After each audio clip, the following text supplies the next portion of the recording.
Welcome to Beyond Your Wildest Imagination podcast. This is a podcast about life beyond addiction, where people from the Cowichan Valley share their powerful stories about getting sober, staying sober, and living the good life. Today we have Tony Lonsberry. He's a local here, and his story is one of hope and, believe it or not, one of love. And we're going to dive in with Tony today and find out just what that means. So Tony, welcome to the show. Yeah, thanks for having me. Yeah, I'm really, really glad you're here today, man. I think that your story can help a lot of people. So why don't we start and where it all began for you? Where did your addiction begin? Well, I think it started from day one. Like I was, born addicted. My parents were drug addicts. So, it's right from the get-go, I was addicted. And then in a life of crime and the whole thing that goes along with drug addiction, right? My mom and dad were career criminals. And, from the time, right from birth until, I can start remembering stuff is all we did was, my parents robbed drugstores. My dad went to jail. My mom was a using drug addict, so she would all that come with that. So, yeah, it started out day one, just everything about addictions. Yeah, it was... I guess when I think back about it, and I can start remembering stuff, like when I was a child, I remember going in and out of prisons to go meet my father, and, my mom stuffing her diapers with dope, me and my sister bringing it into jail, and like it was, and that's all I ever knew, right? So I never thought of addiction as anything else but normalized. Right? My parents, that's what we were taught, and that's just, so that's where it started for me, right? I never knew any different. That was my life. And so that must have been really hard, man. Yeah. And I guess, like you said, it was the only thing you ever knew. And that addiction was your family members. And you're living that and you're seeing that. And to you, that's normalized. And so when was it when you first were introduced yourself to drugs? And my dad, he ended up passing away when I was 8 years old. And I remember, there was always empty bottles around and, different drugs, pharmaceuticals and stuff. And I remember, there was always something in the fridge, and I used to drink it all the time. It made me feel really good. And I soon find out it's methadone, right? My mom used to have all these jugs of methadone because she was on a methadone program. And so I started out with that when I was real young, and it would just send me into oblivion. And when I didn't have that, even in, I would be in school, I'd be huffing glue or anything I could get my hands on. I started, gas, anything, right? Pills, anything I could find from the time I was as far back as I could remember. Because there was so much chaos and so much stuff going on in my home, I just wanted to escape. I just needed to escape, and whatever that looked like. And then, if I didn't have a substance, I would act out, and just anything I could do to get out of the way I felt. So that's, I was 8 years old, 9, 10 years old doing this stuff. did you have any other figures in your life? You said you lost your father at 8 and your mother was a drug user herself. Yeah. Did you have anyone else in your life? I did. My dad had a partner that worked with him, and he ended up getting clean, stopped. He was, a heavy alcoholic and drug addict as well, but, he always had a job and stuff, so that's how I perceived as normal. He was the only one around a household and stuff that actually went to work and did stuff for himself. And so he was a big figure in my life. After my dad passed away, he kind of took me under his wing, and, he didn't want me to go astray because I would have, I probably wouldn't have lasted very long. But yeah, so he wasn't my blood uncle, but I called him my uncle, right? And he was instrumental to me through my life and kind of tried to keep me going on the right path, but he was broken too, right? The way he would do it was he would give me stuff that wasn't as bad as what I was doing. Like it would be like a pharmaceutical versus a street drug. If he started teaching me how to work and do things. And if I couldn't get up because I was dope sick, he would give me something to get me going and say, well, you need to do this much to keep you going through the day and be normal. And that was perceived as being normal, right? So, it was better than what I was dealing with my mom, because she was an intravenous drug user, and so any kind of stuff she could get. So that's what I was normally see, versus him giving me a pill and being able to go through a day, right? So that was kind of what it turned into be. That's interesting that, I guess it's perspective. Yeah. And at the time, that's all you knew, right? So, Yeah. so it Right. seemed better. From somebody, a viewer looking in, that might seem. Well, he was my hero, right? He's your hero. Yeah. So I looked up to him, and everything he told me, I took it as the gospel, right? So, and he was just, so what happened, he ended up running over my cousin. When he was drinking, he backed over and ended up killing him. And that totally cleaned him up. He ended up being a born-again Christian because of that. He stopped drinking. But he still had all these mixed ideas, and, all his values and stuff were skewed. So that was how he thought it was okay to maintain that kind of life for me. As long as I wasn't doing this really bad stuff, this was okay, right? And that's, that went on for a long time. He would come and drag me out of situations and stuff, and, make sure I tried to somewhat have a normal life, but, feeding me pharmaceuticals and stuff to get through the day, and so that's not normal life, right? That's No. just turning me into a maintenance user. Right? And this is like 12, 13 years old I'm doing this, right? And so he was still doing that. You said after he backed over, Back to it was his nephew. He ended up backing over him, and he died. and after that, he said he cleaned up. He cleaned right up. Was He stopped drinking. Was he He still stopped feeding drugs. you Yeah, drugs at yeah. that time, though? Oh yeah, that went on for years, like right up until I stopped seeing him when I was in my 20s. But yeah, and I worked with him for years, and he taught me how to run equipment, and all the stuff I needed to do to get through life. He taught me. Were you going to school through any of this? I tried school, but I was so out of it. Like, I just, I didn't have to go. My mom never made me go, right? And I was always living with her for the most part. And school was just a really, really chaotic place for me, because I wasn't able to learn, right? I couldn't read or write and stuff like that, so I was really frustrated. So they put me in all these programs and stuff and tried to help me, and then, I was kind of like the poster child. I lived in a small town in Souk, and there was, they started a food program so I would eat, and there was no other kids doing this stuff. So I really felt different, right? Wow. I didn't want to feel that way, right? So, I wouldn't go.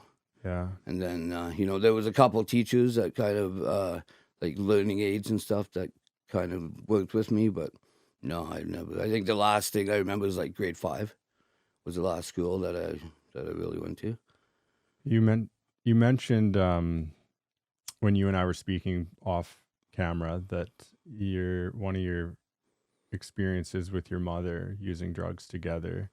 Yeah. Well, we started young. Like, I think it was probably 12 or 13. I'd been out drinking, and I come home, and I probably had alcohol poisoning because I was throwing up lots. And she had the only way she knew how to help me was she intravenously gave me cocaine, right, to bring me back from an alcohol induced, and then right from there, and I just fell in love with it, like, instantly, and that was kind of created a bond between us. So that continued on for most of my teenage life, right? And I started doing intravenous drugs from there on, and I started. Yeah, I was about 13 when I started, and so she had taught me how to do it properly, so I wasn't, covered in marks and.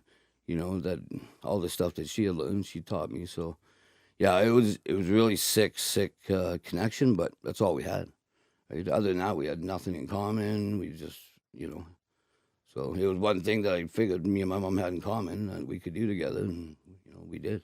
Yeah, for people listening, and even for myself, like that's quite different than how other people grew up. Yeah, I hope so. Yeah, Yeah, I hope so too, yeah. man. But that's all you knew, right? Yeah, and that continued on for years. Like, we would do crime together, we'd do drugs together, all that stuff, and that was all she knew, right? So she didn't know how to be a parent. She never taught me, how to take care of myself, how to be hygienic, how to, be accountable, how to be truthful, because everything in the house was always a lie. We were taught to lie from day one. Like, the biggest value that we knew was if we get caught by the cops, we know not to bring them to our house. That's the first thing I remember learning from even my dad, right? We got brought home when we were kids, me and my sister, for stealing Kool-Aid. And we got the worst beating of our lives because we brought the cops home, not for stealing. Right? They never mentioned nothing about lying or stealing, and because that was what they taught us, right? So, Yeah, that's, I think abuse and that lifestyle is far beyond most people's realm of imagination. yeah. I mean, abuse runs in a lot of it's a common thread and a common theme in most people that are addicted. There's some form of abuse that happened. Yeah.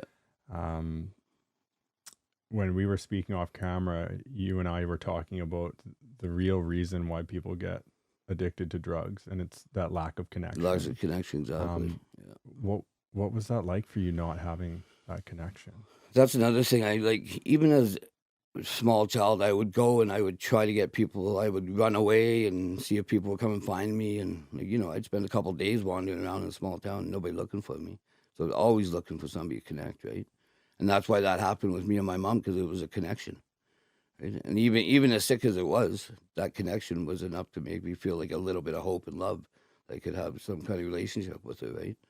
So, and not having that with anybody, any kind of school figures, any, public figures, everybody that was around didn't want me around their homes. I wasn't allowed to hang out with the kids. So that was, I was disconnected from everybody, ostracized, right? So, yeah, I was... I never really knew about connection for a long time. Any healthy connection for years and years and years. Right? So, yeah, that must have been really hard.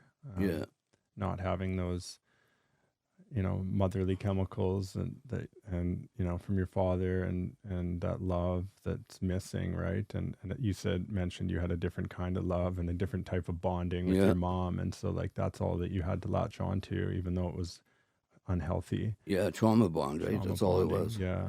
Yeah. Most people who get into addiction, that addiction starts to run their life, myself included. And you start doing things like I did. I started doing things that I never, ever thought I would do. I was a good person, and I was watching myself do things that were not good, at stealing and lying and cheating and all of these things. What did your addiction lead you to get into? Yeah, I kind of, with the way I was raised and stuff like that, I didn't have that bar. It wasn't set with you're a good person and you're going to eventually give up all these good things for your addiction. Like I watched all the bad stuff from the beginning.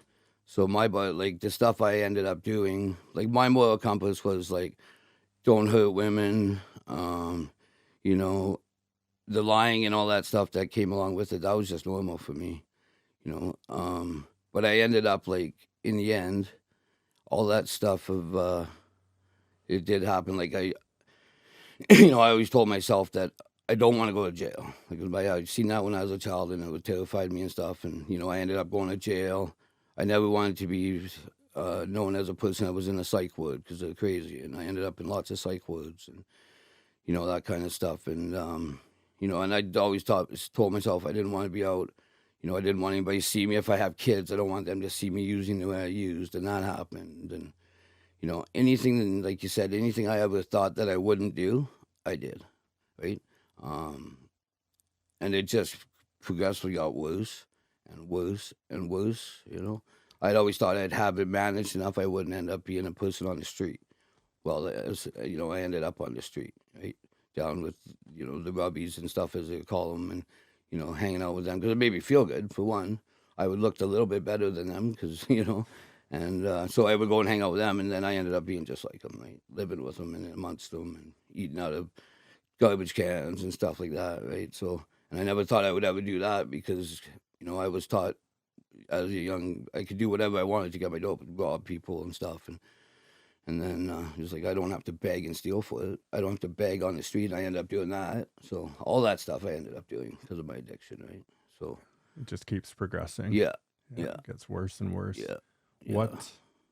What's a snapshot of when your addiction was at its worst? What does that look like? Addiction at my worst was, I think I have a daughter, and I think So I was just about 22, 23 years old, and I started using a drug, a lot of meth, and I just stopped my cocaine addiction through my teenage life because I couldn't manage nothing other than using. So that was getting out of control, and I found meth, which I figured, oh, this is great because I started being a little bit more manageable. I had a kid now, and I had to try to become a parent, and meth kind of gave me a different sense of I could be somebody and not have to hide in a room and do dope all day.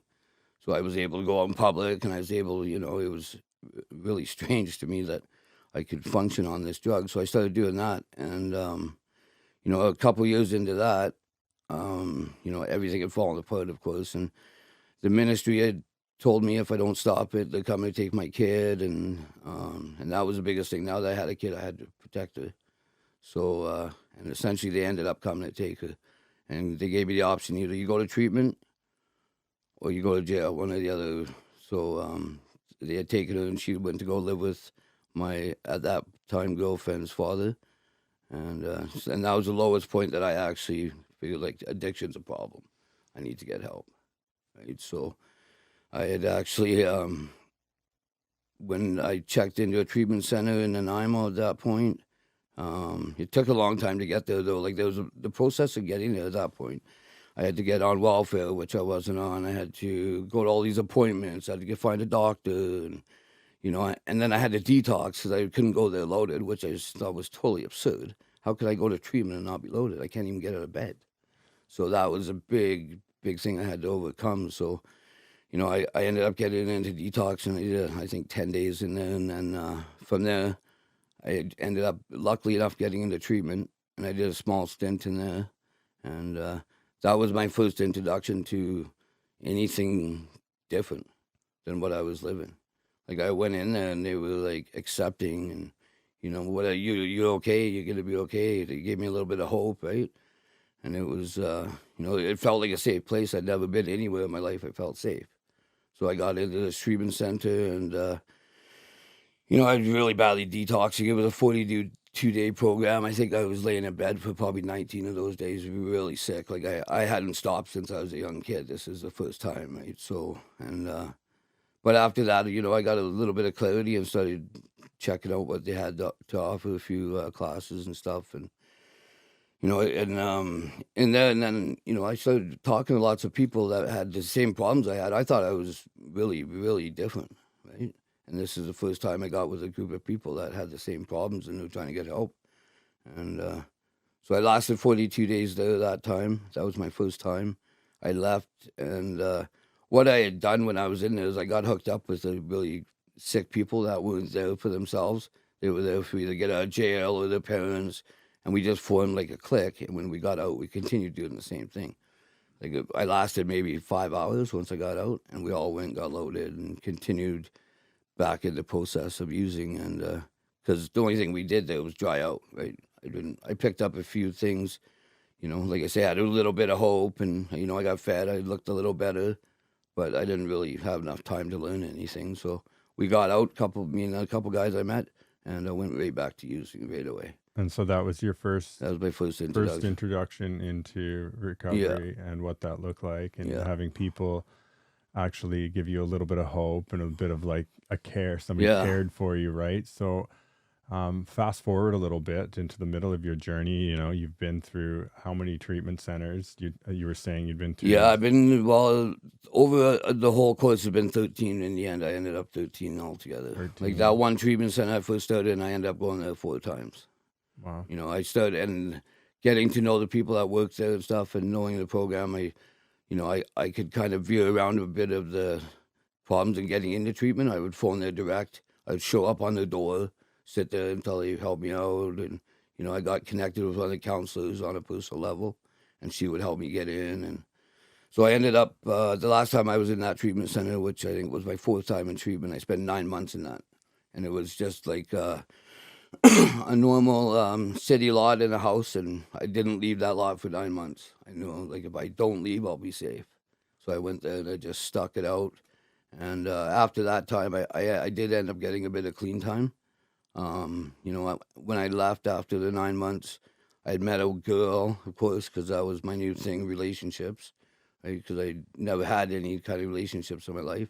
I had girlfriends and stuff, but so that was my new thing after my new addiction was relationships. So I got out, met a woman, and thought I could start a life with her. And I ended up getting a few years clean. But same thing, like I had no life skills, right? All I knew was what I had learned. I knew how to stay clean, but that was it. I didn't know how to pay bills. I had no idea how to, stay working consistently without just, taxes, all that stuff. I never do none of that stuff. So that only lasted a period of time till it all crashed down again. So it got overwhelming and everything because I didn't pay nothing. I didn't realize all this stuff was going to accumulate and I'm not even going to be able to live in my home. I was never taught that as a kid. Yeah. That kind of stuff. So it's like, it was wild to me. So I would essentially end up relapsing, right? Yeah. And that started a decade of horrific relapses and, more treatment centers. But yeah. So at this time you've gone through, that was your fourth, That was my and fourth you've one, moved yeah. into, you said you've done 13. So what happened near the end where your actual recovery journey started to begin? What does that look like? You mentioned that you met someone. Yeah, it was through my son. He had told me he had a problem with his knee. So, he was obviously, because he always wanted to get out of school, he was living with me at this point, which is, probably shouldn't have been, but so I took him up to the hospital to get an x-ray on his knee, and the lady takes him into the x-ray booth, and I'm sitting there. She says, "Oh, sit back here while I take the pictures." And I see the purse in there, so I grabbed the purse, put it underneath my coat. We took off, went home, and at that point I was, in the middle of using, and I ended up doing some fraud and stuff with the credit cards, and I thought it was all good and no repercussions. And about 3 months later, I got this knock on my door, and it's this lady that I stole her purse. She says to me, "Do you recognize me?" I'm like, "No, I don't recognize you. Get out of here." I'm like, "What are you doing at my house?"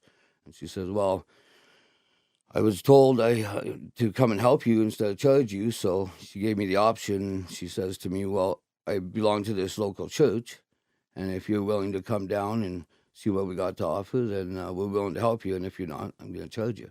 So I was thinking, well, what worse could happen, I go down there, get a free cup of soup and some bread, and they talk to me, and so I did. It took me a few weeks to wrap it around my head that she had showed up, and that it wasn't with the cops. So I did. I ended up going there a few weeks later, and I sat there and went through the whole sermon and stuff, and everything. It was funny because everything I heard that night, it was like they were talking to me, right? They were reading out of the Bible and they were talking and singing, and I was ingested and all. It just like rocked me. I was literally on the floor in tears the whole time.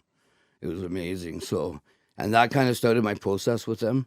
There was a group of probably 6 or 7 of them in that church, and so like I say, at that time, the process of getting into treatment was horrific. Right? There was no funding and all that stuff for good treatment centers, and they had asked me where do I want to go to treatment, so I knew one that a bunch of people I'd known had gone to and it worked for them, but it was privately funded, and I told them that, and it was just like a shot in the dark that they would pay for this place. They're like, okay, and they did found out how to get there and paid for it, and they put me in there, and it took them 3 months to get me in there.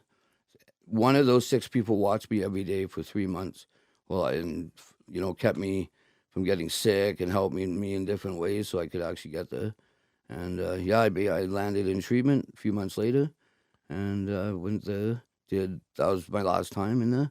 I did the 52-day program, and when I got out, they wanted me to go to a second stage house and go live there for a year after.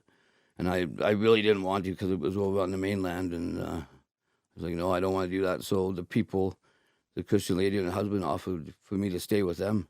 Said, well, you can come and live with us, and we'll teach you how to live life, teach you how to start being normal.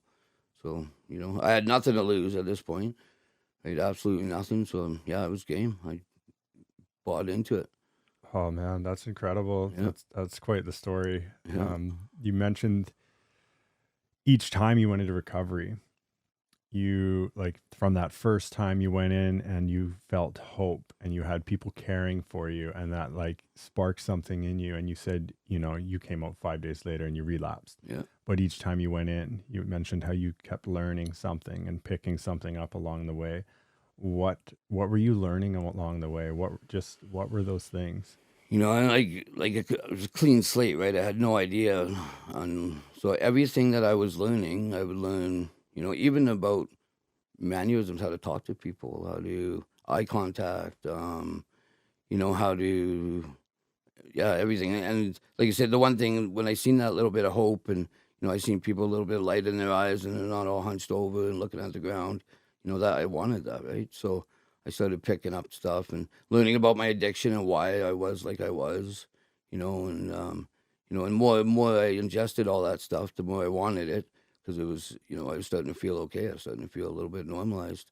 And yeah, I just like little pieces. And then more, and I would start asking more questions. I'd get involved. And, I really wanted to learn how to pay my bills, go to work every day, and just love my kids, my partner, myself. I had no idea about that stuff, right? What I had perceived as love was sick, really sick. And it never lasted. It was always, it was a very short amount of time. I get my fill and that was it. Right? So there was no longevity to it. So I wanted to really pick that up and how to care for other people. Yeah, I think it's really important to share that part of the story.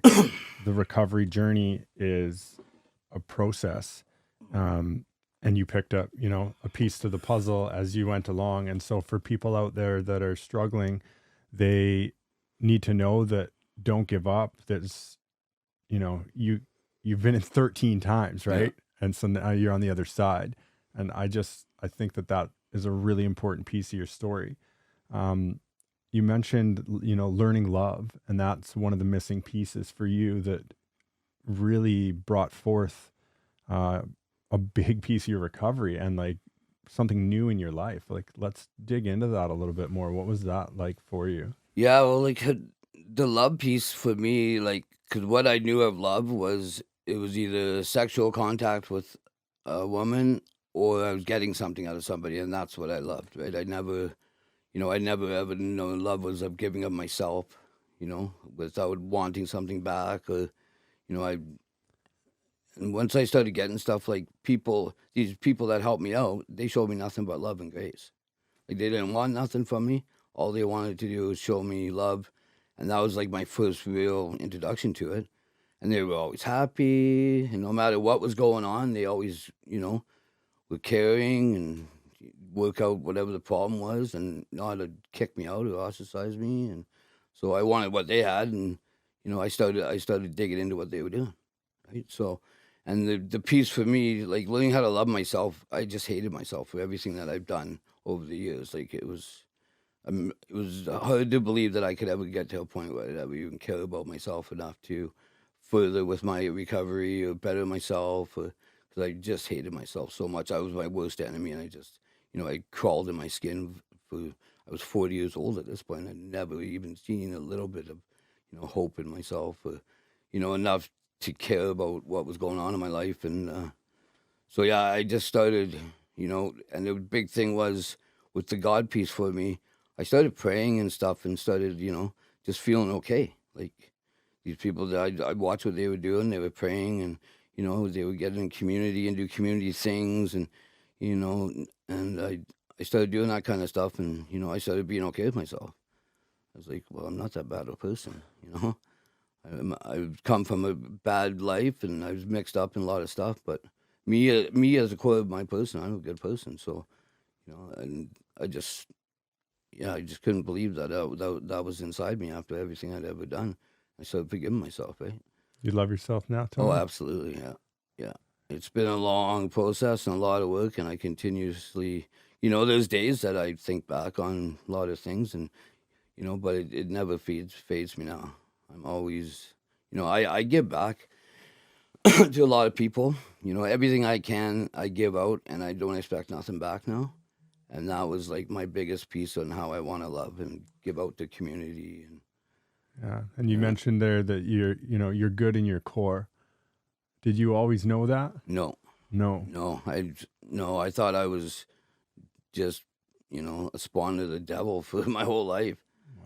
Because I was never ever, I never experienced any kind of goodness in me ever. I imagine that was a lot of pain during that time, unfolding, learning love, and looking at what your life was. And I'd like you to, in your own words, explain, like, what was that process for you? I was having internal conflict big time with it. Like, I had to unfold that for me.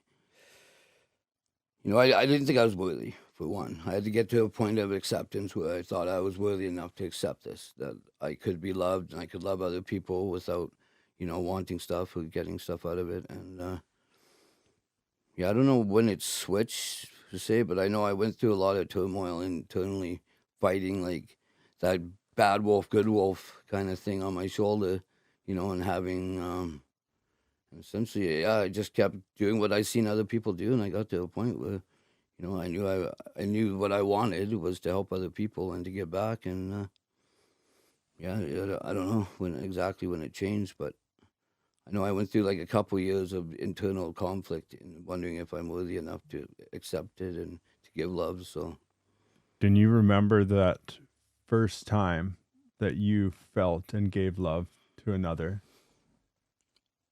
yeah, I was when I got baptized.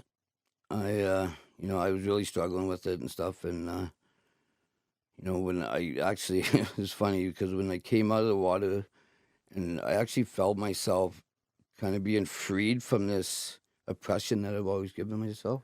Like, and from that day forward, I have never looked back. I never thought illy of myself. I've always, and it's so yeah. From then, yeah, I've always, I've treated myself well, mentally, spiritually, physically. Since then, I mentally big time. I really work at that with making sure that I don't defeat my negative thoughts and stuff. That I defeat all that and make sure I stay positive. And yeah,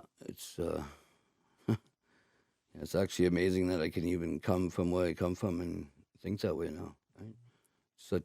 And the only way I do it is, through God is what my practice. Yeah, God is your practice and that higher power. And so, what is the link for you? I mean, you just mentioned that getting baptized, you felt love for yourself and less hatred. So, expand on what higher power means to you. Well, it's everything to me. All the years of recovery, I didn't have any spiritual practice. I watched everybody struggle with all the different spiritual stuff that they kind of throw out there in treatment and different recovery stuff. And I tried a few different things over the years. It never worked for me. I would never got any results out of it. And, and then once my practice I do now with Christianity and God is, it's only, and I've, I don't know, it's changed me in every way that I wanted to change. I'm totally different. I'm born, like they say, I'm born again, recreated a new human, and it was nothing that I did, which was beautiful. Did that moment happen for you during that baptism, or was it during, like you said, was it a long process? It did. That was just kind of a point where I solidified it. But I know even because I started practicing and praying before I stopped using, because I had a bit of a time period there, and I felt it even then. Like I felt literally getting healed, and nothing I was doing, but like every time I'd be around certain events in the church and stuff, I couldn't even talk. I would just cry and release all this stuff that I had bottled up, and I just started getting freed from what I was doing and practicing this stuff. I think that's really important to, is an important piece of my journey too, that I like to speak. I speak to students at high schools, and I like to let them know that you've got to speak get those words out. They keep you sick, right? And I did the same thing when I went into my recovery. I did 90 meetings in 90 days, and I stood up every day and I spoke. I spoke my truth, and I let it out, and I cried, and I just everything, man, just letting it flow. And that's really healing. And I think that our stories are quite similar in that way. If you just want to touch a little bit more on what that did for you.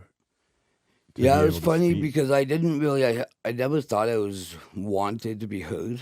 Like anything I ever said didn't mean nothing. And now, people wanted to listen to me and what I had to say, and yeah, it changed my perception of what I thought that other people thought of me too. And I started, yeah, sharing my truth and, emotional truth and my spiritual truth. And I wasn't holding back and people were listening and didn't think I was lying. And I started, that was another big piece. Like I had to get honest about everything, right? I had to get honest about where I was from, where I wanted to be, what I was doing. Because I never shared that, right? And now it was like the spectrum right on the other side. I shared everything, right? I didn't hold nothing back. If I wanted to cry, I was feeling ashamed or feeling down, I would share it, right? I'd get it out there. And, at some time, people, probably a lot of times I shouldn't have, but just random people. But, I was a work in progress, so everybody was getting it. But yeah, no, it's been amazing. Like now I can share anything, right?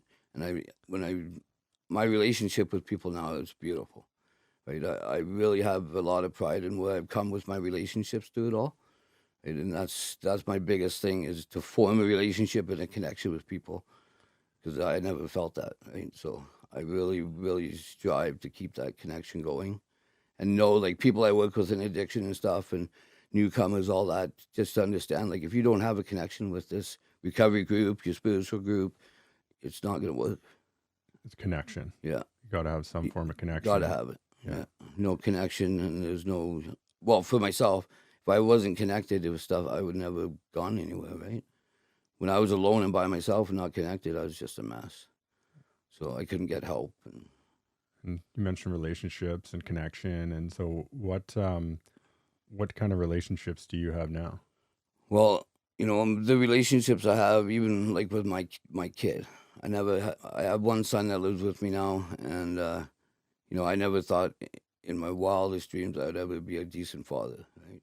So because I never knew how to do that, I never had anything to go off of. So I started learning 5 years ago everything I could about being a father and how to be, listening to him and not oppressing him and letting him kind of figure stuff out on his own, but helping him along the way and just like coming along beside people and helping them instead of pulling them up and holding them there. Because I was a great people pleaser, right? Anything somebody that like, because it was usually that I wanted something, so I'd people please, and now I don't do that, right? I help along, I lift up people and hold them up and hold them instead of helping them up, right? And what does that love feel like between you and your son now? Oh, it's emotional. Yeah, it's amazing. He's very, very, like, we are connected so deeply. Like, he still makes sure he tells me he loves me and hugs me every night, and he wants to be that kid that we missed out on. And he's 4 inches taller than I am, and so it's kind of tough when he wants to sit on my lap, but he still does it. So I can't really say no. He's bigger than I am, but yeah, it's amazing. It's amazing. It's what I've always strived to get. But I thought I got it with him, right? That's incredible, Yeah, Tony. it is. Really Yeah. happy for you that you have that connection with your son. Yeah, it's been my biggest accomplishment is to be there with him. Yeah. You have done a lot in this community, and I'd like to switch gears a little bit now and talk about the service that you give back. That's part of your program. That's part of your life. Yeah. What does that look like for you? What along your way and what you're doing now? Well, because it was COVID when I first cleaned up 2019, well, the last time, and everything was shutting down, and I was like, well, I got to continue this recovery stuff because I was just getting into going to meetings lots and doing lots of recovery stuff, step groups, and everybody was starting to split up and get isolated. So I rented a church that was empty, and I kept the meetings going. In-person meetings in Ladysmith, and me and another fella, so I kept them all going and making sure somebody had a place to go. And, the same with the soup kitchen. I worked at the soup kitchen. Right when I got out of treatment for 6-7 months, they shut that down. So we started making food and bringing it out to people and stuff, because then we wouldn't have any problems with any VHA and stuff like that, because you got to have like food safe and stuff. So we just started making food at home. Anything we had left, we'd bring out and share it with people. And, we had the meetings going. I started a couple 12-step programs, like doing steps with people, going through the book, a few different step books. And that was, it ebbed and flowed. We had a few people, and then I did it by myself for a while, and then it picked up to, a dozen people. And then, after COVID kind of relaxed, I ended up moving to a different church, and we started a Smart Recovery program. We started Celebrate Recovery and a few AA meetings in the building. And it's blossomed so much. Like, we got 100 people coming to meetings now in a small town, like 5 or 6 times a week. We got, and it's, I work privately with people doing step groups and stuff like that. That's just started in a program. I've been trying to get ministry work going with other churches and stuff that work with recovering addicts. They're just starting in that, because our church basically focuses on that, helping recovering addicts and anything we can do for them, really. Like, yeah, and I got a lot of, I don't know how, I got a lot of people phone me and ask me how to get into treatment or, stuff like that, because I've done it so many times. So, I stick handle that for quite a few people, and I just give back everywhere I can. Like, I think that's really important. You mentioned off camera to me when we were having our conversation about being a middleman. yeah, And I think that's really needed, right? Because there's a lot of people out there that are struggling, that they don't know how to get into programs, or they have a problem with authority, or yeah, they're not sure, right? And so that's part of the reason we're doing this podcast, is so that we can kind of bridge the gap between people that are clean and people that we're using, and show like we are all just human. And for you to bridge that gap and say, look, I did it, this is how you do it, and I can help you, I think that's really commendable. yeah. It's Yeah, I think it's needed too, because, over the years, I've gone through treatment so many times and coming up against all these walls, and I was a daily user. If I didn't have my substance, I couldn't get to an appointment. I couldn't get a doctor. I couldn't do all this stuff. So essentially, I would not end up getting help, right? So now, like a guy like myself, I could literally do most of the work for him, go pick him up when it's ready to go, and go drop him in treatment. Right? And all they need to do is just show up. Not even show up. I'll pick them up and take them there if I need to. But, it's getting a lot better. I got kind of worked myself into a few different places that I can help people, and like detox and a treatment center that I got a connection with, that if I know somebody really wants it and really, is going after it, I can get them in there without them having to do much work. Have you seen any people that have gone through you that have come out the other side and got Lots. clean? Lots. Yeah, lots. Yeah, I get, I talked to a guy last night. I helped him to get into a place in Vancouver, and he's starting to work there and starting to become a counselor. And, I sponsored another guy that was in a treatment center, same thing. Got him, helped him to get in there, and he stayed there and worked there and got into a program. And so, yeah, there's been lots of good results from it, for sure. Yeah. I bet. How does that feel? Oh, it's great. That's what it's all about for me. Yeah. As long as that continues, then I'll be able to be content in what I'm doing. Have you lost friends too? Yeah, I've lost, it's a lot of people through the addiction, especially in the last few years. My wife says a lot to me, like, I've never experienced the amount of loss that you do in my whole life than you do in a month. Right? Like, it's endless. And, that's all part of it. It never, it's never got easy. Like, I think I get hardened to it once, but yeah, it's tough. It's really tough to watch people, especially when they get help, to start to get out of it, and then they come out of a center or something, and they don't have anything to go to, and they end up relapsing and dying. Like, it's such a, it happens way too much, right? Yeah, it does. So I think the second stage houses and the follow-up of the 90 meetings, 90 days, staying connected, if you don't continue with that stuff, it's almost like a death sentence, right? Yeah, I watch it a lot. It's tough, and it never gets easy. Yeah, it doesn't. It really doesn't. I think I've lost a brother I've mentioned on this podcast before, but and lots of friends as well. And I'm sure a lot of the listeners out there have lost or know someone who's lost a family member. It's pretty bad right now. So what you're doing is needed. It's important, and I'm really glad that you are here with us to share your story and to also help others possibly recreate and reshape their stories. It's really important, Tony. Yeah.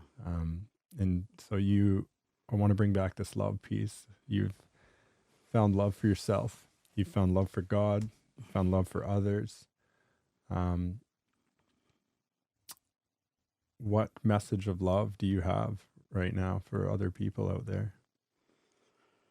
Well, I think, love from what I understand now, there's a few types of different love, right? Like agape love is ultimate love from God. There's a love between a man and a woman. And then a love for yourself. And I think the most important thing for me was that love for myself, to give myself a chance. And, because if I don't love myself, I won't accept stuff from other people. I won't be okay accepting help, and 'cause I don't feel worthy. So to love myself is ideally, and it's been my conquest. And, I've spent most of my life trying to get there, and I have. And I think it's, it's one of the most beneficial things I've come to is being able to love myself so I can love others, right? It's beautiful. Because I can't love others unless I love myself. Yeah. It's your story is different than mine and different than other people's out there. But I think ultimately we all need to learn how to love ourselves before we can love others. And that's a really hard process as an addict. And I can speak and attest to that. When you're out there in active addiction, you don't feel love for yourself at all, man. You feel hate and shame and guilt and like fear. And it's a really dark place to be in.